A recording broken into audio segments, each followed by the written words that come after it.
ఆంధ్రప్రదేశ్ ప్రభుత్వంలో 2 ప్రత్యేకమైన పోస్టులు, అలాగే 2 ప్రత్యేకమైన విభాగాలకు చెందిన పెద్దలు ఈ నెలాఖరుకు రిటైర్ అవనున్నారు. ముఖ్యంగా డీజీపీ ద్వారకా తిరుమలరావు గారు, అలాగే CS chief secretary Neerabh Kumar Prasad గారు ఈ నెలలోనే పదవి విరమణ చేయబోతున్నారు. అంటే ఆంధ్రప్రదేశ్కి కొత్త సంవత్సరంలో కొత్త డీజీపీ రావాలి, కొత్త సిఎస్ కూడా రావాలి.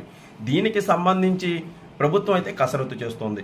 నీరబ్ కుమార్ ప్రసాద్ గారి పదవీ కాలం ఏమైనా పొడిగిస్తారా అనే చర్చ అయితే నడుస్తోంది. ద్వారకా తిరుమలరావు విషయంలో అయితే అలాంటి చర్చ ఏమీ లేదు. డీజీపీ విషయంలో హరీష్ కుమార్ గుప్తా గారు సీనియారిటీలో చాలా ముందు వరుసలో ఉన్నారు.